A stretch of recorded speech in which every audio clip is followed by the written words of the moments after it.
Welcome to Conquering Your Clownfish, a podcast dedicated to transforming disabilities into special abilities. I'm your host, Brady Murray. Welcome to today's show. Excited to be able to explore with you something that is heavy on my heart today, and in fact has been for about the last year.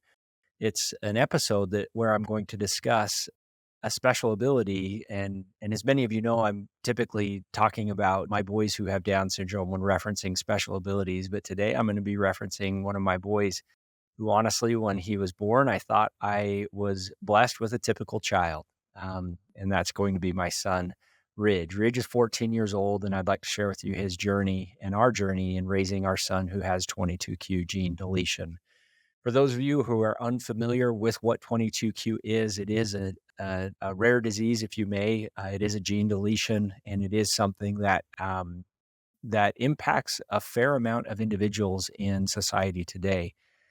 This is something that oftentimes will manifest itself in the later years as a child reaches about the age of puberty, and is something that is diagnosable fairly early, although there are circumstances where individuals have lived with this throughout their entire life and get into their adult years, and only then do they find this diagnosis. And so allow me, please, today to be able to share with you something, again, that is weighing on my heart heavy. When Ridge was born, or when we were expecting Ridge, we had two children at the time, Brinley, our first daughter, and our first child overall, as well as Nash. And as I have shared in prior episodes, we were told of Nash's diagnosis of Down syndrome about 10 minutes after he was born. That was a very traumatic experience for me. That was a very raw experience, and still is an experience that is emotional for me to this day. Although I wouldn't trade my my life with Nash for anything in this world. In fact, I have people ask me fairly often if I could change it to where Nash does not have Down syndrome, would I? And the answer is absolutely not. We love that superpower and that special gift that Nash brings into our family. So when we were expecting child number 3, Andrea and I, we had a boy and we had a girl. And so we thought it would be fun to be able to find out the sex of our child when our child is born. Sounded like a good idea. And for Andrea, it actually worked out good. But for me, that was not something that I enjoyed. That was actually really hard to be able to do. And so there was a lot of anticipation. And I would say even internally in my mind, I was hoping to be able to have another boy. And I hoped and prayed that everything would be okay from the standpoint of having a typical child. And again, I don't regret or would not change anything in this world for Nash, but I was not ready and not prepared, and did not want to go through what I experienced in the previous birth of a child with that diagnosis of a special ability, if you may. So leading up to this day, it was a tender mercy. I had a breakfast appointment that I absolutely spaced. It was in the middle of the week. It was on my calendar. It was at 7:30. I don't know why I did not go to that. In fact, I know why now, but I completely spaced it. And right about 7:30, I was getting ready for the day, and Andrea's water broke right there in the bathroom. So that was the first experience for me to be able to see that. We took Ridge into the delivery room. Andrea was not actually having any contractions, which was kind of weird. And she said, it just like, he doesn't feel like he's really low. He's actually really high right now. And so this is unique. And so we get in there, they turn the ultrasound machine on, and they say, "Oh, this boy has flipped and he is now breech." And so we thought, oh my goodness, that is not ideal. It looks like we're going to have a C-section. So they got the operating room ready. We went in there, and Andrea's doctor was not on call. So we had another doctor who we had never met before who was coming in. Honestly, I was a little uncomfortable with this doctor because he was about as casual as you could come. And he was working really fast. Like, it almost seemed like it was a race with how fast he was trying to start the C-section and work through the C-section. So I'd seen this process before with Brinley, and it was really uncomfortable. And so he was just going fast.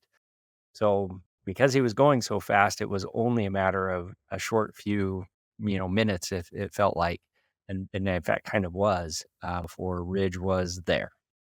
And when he pulled Ridge out and he looked at me and he said, "It's a boy," I literally jumped for joy. I jumped, and Andrea still makes fun of me to this day, 14 years later, for how high I jumped when the doctor told me that I had a son who was right there, and everything checked out good. He was crying.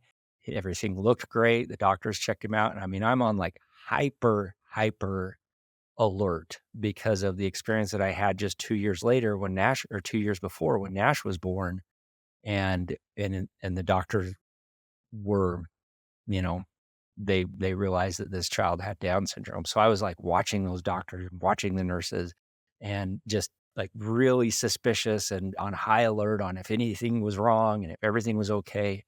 But after a few hours, doctors coming in and nurses checking on him and everything's good, and us being put to our room and just hanging out, like everything was good. And I thought, this is what it's supposed to be like when a child is born. For our first child, for Brinley, she actually immediately went into the ICU or the NICU, and was later life flighted because of some lung issues. And so we thought we were going to lose our daughter. And so that was disruptive, as you can imagine. And then obviously with Nash.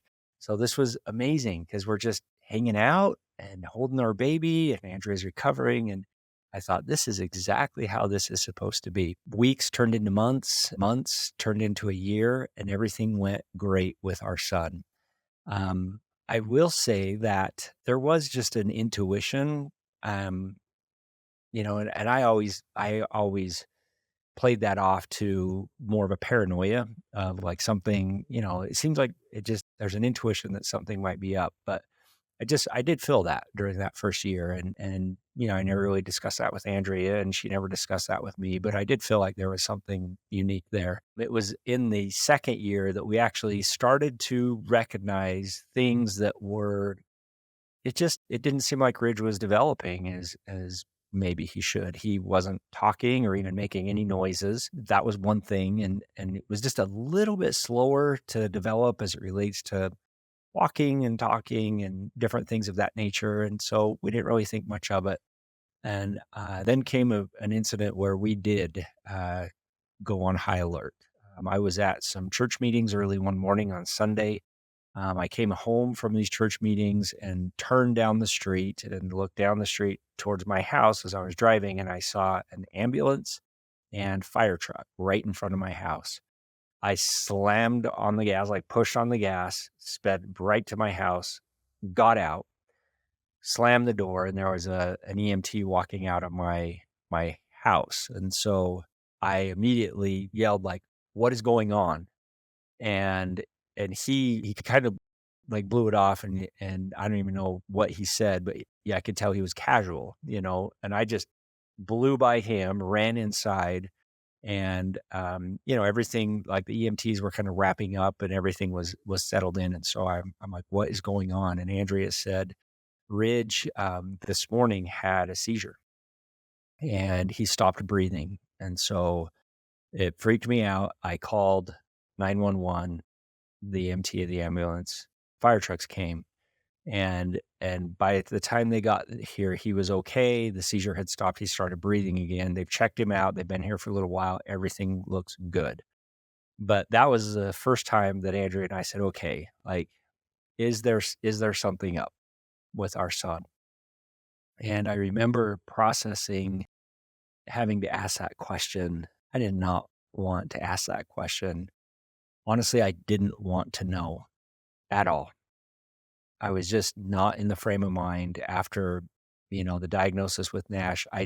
I was not ready for that. And so I'm not saying this is right or this is correct, but I really withdrew in relation to seeking what was going on with our son. Andrea, on the other hand, thankfully, was very proactive in trying to understand, like, okay, it seems like there's something up.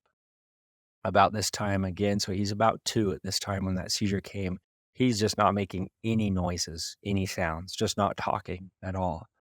And so Andrea made an appointment with the pediatrician, and it found out that the seizure was caused because of a fever that he had, and that this was fairly common with young children, and that most of the time they will grow out of this. So that was good news. But she made an appointment with the ENT as well to see what was going on. It just didn't seem like he was speaking. And so the ENT looked at a diagnosis and found immediately that there was a hole in his soft palate, which made it so he couldn't capture air to be able to make sounds. Like there was no way to make sounds. And if he did, it would be very nasally if he did, but he wasn't. And so the ENT said, let's watch this for a couple of months. A lot of times these will close themselves off. And I said, great, no problem. Good for me. That's great. It's going to close itself off and we're going to live life and get back to normal life.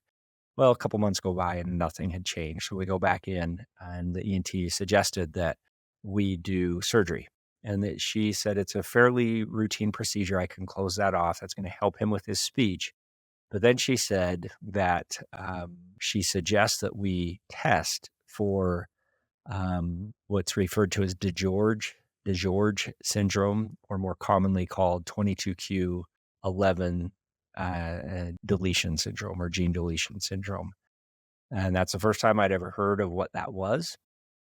I did not want to know what that was. Simply the word syndrome freaked me out. I remember the doctor saying, we'll test. Would you like us to test? We said, yes, we'll test when we do the surgery and then we'll get the results back. And so the surgery was scheduled for a few weeks later. I remember the day of the surgery. I didn't even want to be there. And I actually carry a lot of remorse and regret on this, but I didn't want to be there. I volunteered to stay with Nash and Brindley that day. I would babysit and Andrea could take Ridge down. She went down. The procedure went well. And the doctor in the follow-up appointment confirmed a suspicion that she had that Ridge had 22q11. I was not there when Andrea was told this, and Andrea came home, and Andrea's just upbeat and she's good. Everything went great. It checked out good, and I think she was probably sensitive to maybe my feelings towards this. And she said, they did test for 22q, and it did come back positive that Ridge has 22q. But the doctor told me that, we should just raise this kid like normal, that this is not something we should go Google and try and research out. Ridge is fine. Ridge is doing great. We should really just, carry on. And I took that literally. I did not Google it. I didn't want to know. And I said, I will raise this boy just like any other typical kid, and we will have a great life together. And that's exactly what I did. Over the years, sometimes this would come up for whatever reason, and I couldn't even tell you for the next 10 years what Ridge had. I would always defer to Andrea. Now, what is that again? If it came up in a checkup or, filling out a health questionnaire or something, I would defer to Andrea and she would tell me what that is. I say, oh, okay, great. Yeah, that's awesome. And we move on. And Ridge, by and large, did pretty good. By and large, he did pretty good, at least in my own mind. Looking back now, when Ridge was in second grade, he was falling behind. And we actually changed schools. And one of the requirements of this school is he had to test at a certain level, which would mean he would need to repeat the second grade. And I thought, this is great. Like, this is a good school. And this is going to be a great help for all of my kids that can go here. No problem if Ridge wants to repeat second grade, because that's going to put him at, a better level, and he'll be able to keep up and give him a little bit of a head start. And it worked. It worked for a couple of years in that respect. Again, I was coaching all of his baseball teams, no issues whatsoever there. Health-wise, he was doing well. But intellectually and in school, he was struggling, but he was getting by. Math in particular was a struggle. I remember learning times tables that took, like 5x, 7x, 8x more effort to be able to get Ridge to learn his times tables. And honestly, looking back now, there was so many signs and so many things that I could have done better for my boy had I leaned into this and had I really researched it and understood what 22q was and how to get early intervention. But I didn't. And I regret that. And I hold that heavy on my heart still to this day, where I wish I would have, because there was a lot of signs and a lot of things that we could have done. Ridge went into, let's see, it would have been like sixth grade, and we were just struggling. And then he went into seventh grade, and it just escalated from there. Parent teacher conferences were saying, Ridge just is checked out. It doesn't seem like he's getting it. I remember talking to Ridge about it, and Ridge is pretty quiet and mild mannered in nature, and he just kind of blew it off. And so I still at this time was not connecting the dots of what 22Q could mean. And here's where the breakthrough happened. We were in Colombia. This would have been summer of 22. And we were at an institute, an orphanage, where we were meeting children. And most of these children, in fact, all of these children to some degree have a disability. Some of these children, and there's also adults there as well, have a very severe disability, meaning nonverbal, in a wheelchair, feeding tube, like very, very severe disability. And some of the other kids, very few, are able to walk and are pretty high functioning that way. So as we were there, we were advocating for these kids. These are orphans, to be able to help them to get a forever home. That was the work that we were there doing. And it's part of our nonprofit Rod's Heroes. So as we were there was one young man, his name is Angel, who was just an awesome young man. And in fact, it was the weirdest thing. He actually looked like Ridge's Latino version of himself. Same facial features, like very much looked like my son. And I remember thinking how unique that was. I watched Angel, and Angel would go around and would feed all of the residents there who were not able to feed themselves, spoon feed them. And he did that like at his own accord. That wasn't his responsibility. He just saw a need, and he went and he took that. And I just remember watching and observing this child. And so I asked the worker there about this young man. Tell me about this young man. She said, interesting thing, Angel actually just asked me a couple of weeks ago why nobody adopts him. So he asked the worker, I've seen my friends get adopted. He's been there his whole life. He was 14 at the time. He said, why has nobody adopted me? And that stood out to me. And then the second thing that she said he actually has what his diagnosis is he has 22q11. And that rung a bell. Like, that is a familiar thing to me. I remember hearing that, and I put the connection together that that's exactly what Ridge has. And so this special young man, and in the service of his fellow teammates there that are in the institute with him, and his desire to be adopted, and then the connection where he looks like my son, caused me to say, I have to take my head out of the sand, and I need to understand what 22q11 is and what this means for my family. I began researching. I began consulting with professionals, and that was hard. I learned that these kids, that this syndrome, if you may, manifests itself, as I shared, about puberty is when it really hits, and that the gap. So Ridge was always maybe a little bit below his peers as it relates to education. That gap from an IQ standpoint is as his peers really begin to grow, that the 22Q kids don't, and that gap widens significantly, and that it continues to go that direction throughout the remainder of their life. I learned that about 15% of these kids will get married. And so 85% of these individuals with 22Q don't get married.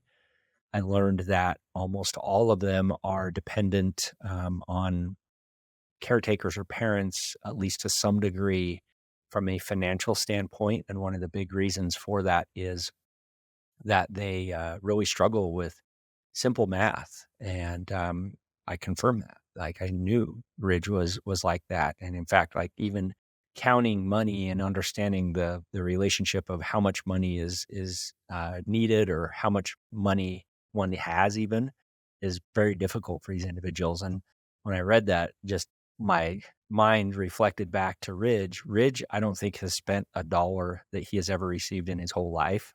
I mean, he is the saver of savers. The kid has a box full of cash. I mean, there's just thousands of dollars that he's accumulated just because he's such a saver.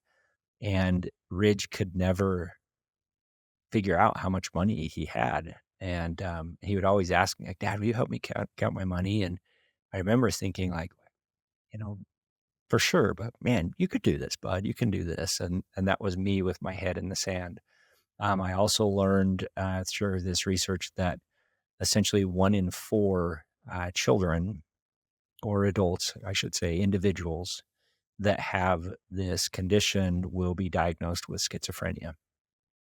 And so this is something that I just have been processing over the last year and learning over the last year. And this is exactly what I was afraid of 12 years ago, because the diagnosis came at 2, that I didn't want to know. And I am thankful I'm in a much better place now.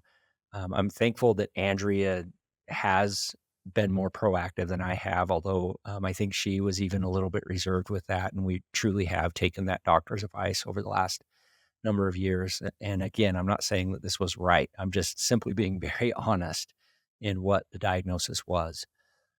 So we have NASH that was like a lightning strike, like somebody going in a room and turning a light on. Immediately, we're thrown into that community of special abilities, of disability, of Down syndrome. In this circumstance, this has been like a sunrise.